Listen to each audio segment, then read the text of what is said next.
Hello, Tea Family. How are you this evening? I hope you're all having a wonderful day. We're going to try and go on. Looks like I might be having some technical difficulties. So bear with me because I do not have my handy dandy assistant here. He is literally states away from where I am right now. So I'm on my own. And as you can see, I am still not home yet. Background's a little different, but still in Georgia. So please feel free to say hello in the chat or the comments. Let me know that you're here. Let me know what you're drinking. I am drinking water tonight. It is very humid where I am in Georgia, and I need more water because it's so humid. But today we're going to be talking about something way more fun and exciting. We are going to be talking about summer foods and tea pairings. So we want to make sure that the summer is almost here. June is when summer will officially begin, although it's not till a little bit later in the month. And so I wanted to talk to you all about the perfect summer foods and tea pairing. So we can do that today. Now, I want to start with a quick question. All right. Are you ready? Do not overthink this. I want you to tap in the let me try that again. Put in the chat or the comments right now what the answer to this question is. What do you think the most iconic summer food is? Put it in the chat or the comments. Let me know what you think the most iconic summertime food is. And I'm going to give you all a chance. Now, we'll go over what the answers are. Some could say hot dogs, and you might say watermelon, barbecue ribs, corn on the cob, strawberry shortcake. There's so many wonderful summertime foods, things that we typically could eat year round, but most of the time we eat them in the summertime. Now, here is the surprising question is a lot of these have a perfect tea that could be put with it. In fact, most people don't think about tea in the summertime other than iced tea, which is delicious. But today I want to show you how tea can really actually make your summertime foods taste even better. So I see that we have a potato salad. Potato salad is a very iconic food. And for whatever reason, most people don't eat potato salad except during the summer. So that is a good choice. We will be talking about that one as a matter of a fact. But some of these pairings are going to sound a little unusual to you. I want you to go with it and try it for yourself. And if you think I am way out there, then feel free to comment later that, yeah, you didn't really like that. But what I have heard is the people that have tried some of my more unusual pairings really end up being surprised by how much they taste. The tastes build off of each other and how much they enjoy that particular combination. So all right, well, hello tea family. I wanted to bring it in, and we're going to start with that question about tea, and hope my handy dandy assistant's able to assist from far, far away. But I wanted to kind of start with something that I found absolutely fascinating, and that is that tea is actually one of the most versatile beverages in the world. I hadn't thought about it like that until I was looking into things, but you can drink it hot. You can drink it cold. You can do a cold brew. You can do an overnight moon brew or sun tea. You can use it in mocktails. You can use it in other beverages. You can cook with it. You can bake with it. You can make lotions, and you can do skincare products with it. You can use it to add nitrogen into your garden. There are so many different ways that you can use tea that it was really surprising to me if you think about how versatile loose leaf tea leaves really actually are. Unlike many beverages, tea can also be paired with everything from grilled meats to your favorite summertime dessert. So let's take the number one all-American hamburger or cheeseburger. This is typically the number one food that people will associate with summertime is burgers out on the grill. In fact, that's one of the reasons why Memorial Day is kind of in our minds, traditional kickoff to summer. And that is why so many people will grill out on those days, and hamburgers or cheeseburgers are typically on the menu. So let's start with burgers. I would pair morning Irish with this one. It's a great Irish breakfast tea. It's going to have the strength, it's going to have the boldness that is going to be needed to stand up to that grilled beef. It's got rich, hearty flavorings. It's satisfying. And if you've ever, if you've never had the opportunity or never taken the time to pair a bold black tea with the burger, you're kind of missing out. That is one of those things that they're going to bring out a lot of the flavors together. You're going to have some of the smokiness if you actually grill out on the grill versus if you do an indoor grill. Still, you're going to have the depth of flavor in the beef itself, and that's going to play really well with the notes of the maltiness in the black tea from that morning Irish. So there you go. There's your very first pairing for the season. All right, let's talk about another one now. One I can unfortunately no longer eat, but barbecue pork ribs. Barbecue ribs. Let's talk ribs. They're sticky, they're sweet, they're smoky, they're delicious.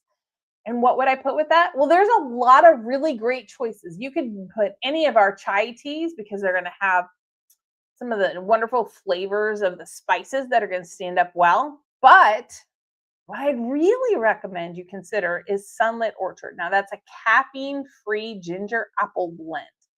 The fruity notes are going to create an incredible bridge between the sweetness of the barbecue sauce and the smoky flavors from the grill. And you're going to have enough depth of flavor with the pork to really bring out some of the ginger and apple notes. It's one of those pairings where you want to take a bite, you take a sip, you take a bite, and then you take another sip. And you'll notice that the tea in that second sip has a completely different flavor. So I highly recommend you try that. That's Sunlit Orchard. And again, caffeine free. So you don't even necessarily have to, you can enjoy it in the evening if you're one of the people that's affected by caffeine later in the day. Okay. Now, my eldest child would not agree with this one, but that is for some reason she does not care for watermelon. But that is a very popular summertime treat. I love watermelon myself, especially on the really hot summer days. So, do you love watermelon? If you love watermelon, go ahead and put in the chat of the comments that you love watermelon too. I really feel like watermelon might be one of the most refreshing summer foods ever. There's enough water in it that you're really kind of quenching thirst. At the same time, you're bringing a little bit of sweetness to it. This is where I'm going to pair our Emerald Garden. Remember, that's a blend of green teas that don't have the bitter aftertaste. It almost has a hint of sweetness from some of the jasmine green tea leaves that are in that blend. Those fresh green notes are going to really be an incredible refreshing combination against the watermelon. So you're going to have some kind of the sweet, but there's enough of the savory coming in from the other tea blend, the other tea, the other kinds of green tea. The word is escaping me right now. It's been a very long day. This is like a great summer pairing though, because it feels like summer, even in the middle of winter. If you went and you had some fresh watermelon and you had some Emerald Garden at the same time, especially if you have it cold, you're going to match out really, really well. So my handy dandy assistant who is online now, he does like watermelon. So watermelon and green tea might be this summer's most underrated power couple that there is. So I would highly recommend that you try it. Okay. What's our next summertime food tea pairing? Well, let's talk grilled chicken. I love grilled chicken. We eat grilled chicken year round. We grill it up ourselves. Most of the time, my husband's either outside, even in the snow, practically in the really cold, or he'll grill it inside if he has to. But we love that grilled chicken out on the Blackstone or on the regular grill. For grilled chicken, I am going to recommend you think about lemon zinger, especially if you're going to make like an herb lemon chicken or you're going to have some other spicy parts to it. Like if you're going to have like a salsa chicken or grilled chicken with any kind of Mexican sauce, those bright citrus flavors in the lemon zinger green tea are really going to complement that chicken beautifully. Even if you're just having a straight grilled chicken with no sauce and no flavorings on it, The lemon zinger is really going to kind of give you that lemon herb chicken flavor with your drink. It's one of the pairings that makes the food feel very elegant without making it overly complicated, and just a very nice, light. You could have that in a salad, especially if you did like a balsamic. You're going to have a wonderful contrasting and complex flavors with that. So there you go. Because remember, I also want to say that, like, remember, tea is not really just about tea. I always want to say that tea is also about slowing down and connecting with other people and sitting back and enjoying. And maybe it's because I'm in the Southeast right now, but it's about sitting out on the porch, gathering around a picnic table, sharing a meal with people that you really care about, and setting that time aside to really reconnect with each other. Tea is just part of the memory, but it can add a special piece to the memory. And so we always want to think about that. Like, tea is community and connection and relaxing and that special self-care time. All right. Another food, although this one I do have to tease my handy dandy assistant with a little bit, corn on the cob. Now, let me know in the chat or the comments, do you eat your corn right on the cob, or do you take a knife and cut it off the cob and then eat your corn? I am really interested in the answer to that question. I will tell you, of Rich and I, one of us does it one way and one of us does it the other way. So I'll let you guess who does which. But fresh, sweet corn on the cob deserves something equally cheerful and delicious. And that's why I would go with Summer Kiss. So Summer Kiss is just going to work with the bright summery flavors. They're going to work really beautifully with the natural sweetness of the fresh corn, and unbelievable combination. You really probably wouldn't even need the sugar with the Summer Kiss. So I would highly recommend that you do that one. So how do you eat your corn? Put in the chat or the comments. Butter only, salt and pepper, something more adventurous? Alote? Do you do the Mexican spices? Keep me posted. I'm interested to see how you do your corn on the cob. Another very popular summertime picnic treat is fried chicken. So we already had grilled chicken, but there's a lot of times people think of fried chicken when they're doing those outdoor picnics. So we're really in that comfort food zone here. For fried chicken, I want to go with something a little more traditional, like our breakfast blend. It's going to be strong enough to cut through the richness and smooth enough not to overpower the meal in the fried chicken.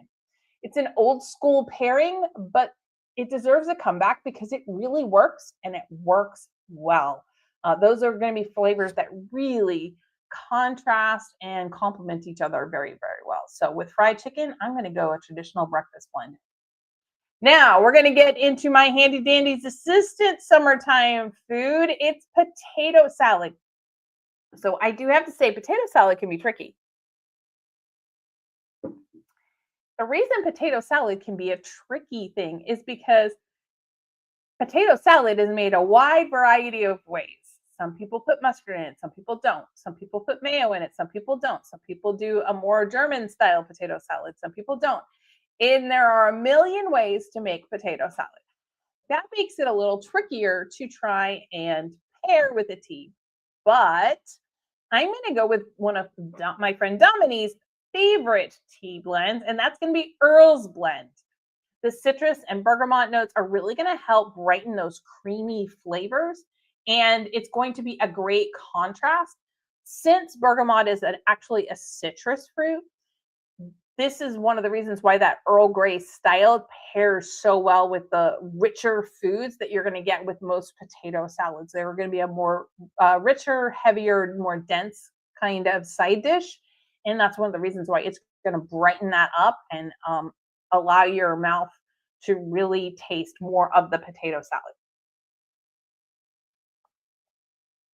All right, so since we're in the salads, everybody, let's talk about caprese salad. Fresh tomatoes, fresh basil, fresh mozzarella. I'm getting hungry now. But for this one, I'm going to go with an ancient green dragon, that vanilla jasmine green tea. The floral jasmine notes are going to really bring out the freshness of the entire dish, especially if you have it raw. But this is one, the caprese salad, you could even kind of toast up and warm your tomatoes a little bit, drizzle a little bit of olive oil, drizzle a little bit of balsamic if you wanted to. But still, that vanilla jasmine green tea is going to be the perfect counterbalance. It's got some sweetness. It has some herbal notes to it. It's going to really blend well and compare and contrast to the tomatoes that are going to have the sweetness to it, the basil that's going to have herbal notes, and then the smoothie creaminess of the mozzarella, fresh mozzarella, bringing it all back together. So there you go. All right, so it's time to move to desserts.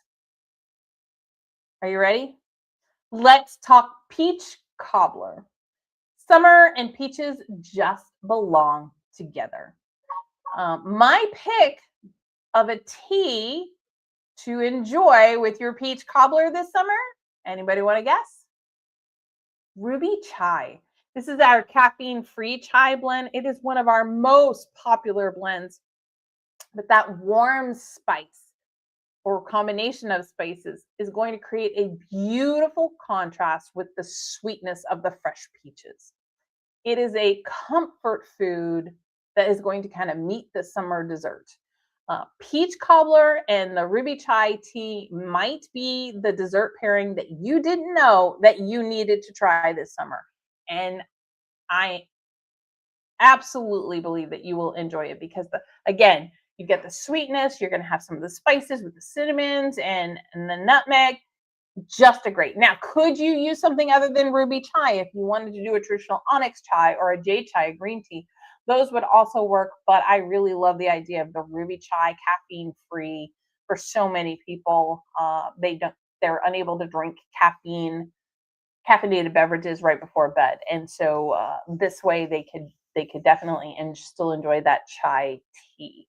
But if you're having peach cobbler for breakfast, absolutely pull out that onyx chai and have that as a pairing as well. Okay.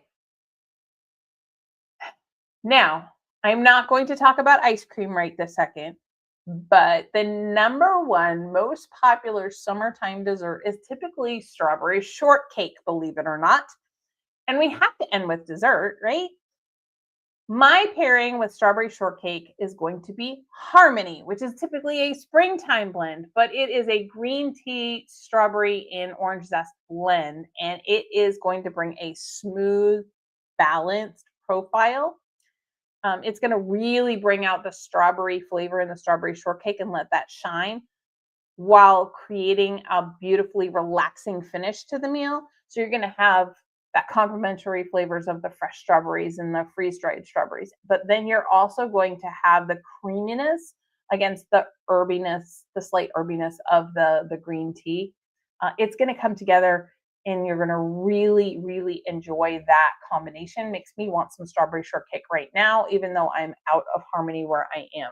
In fact, I've been out of all tea where I am and had to order in some ingredients. You'll probably see a post about that later this week. But I am now caffeinated again. I have my tea. It's a good day.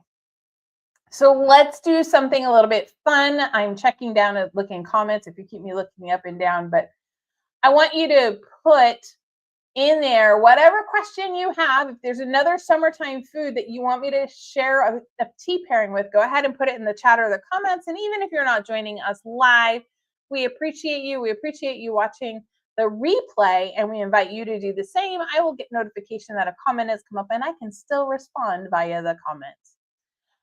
So if you do that, but before we finish, I have 3 ways that I want to suggest you think about enjoying tea this summer.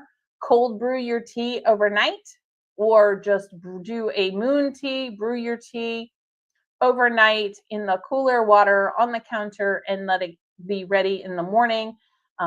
If you're going to sweeten it at all, that's when I would sweeten in the morning and then put it in the fridge and it'll be ready all day.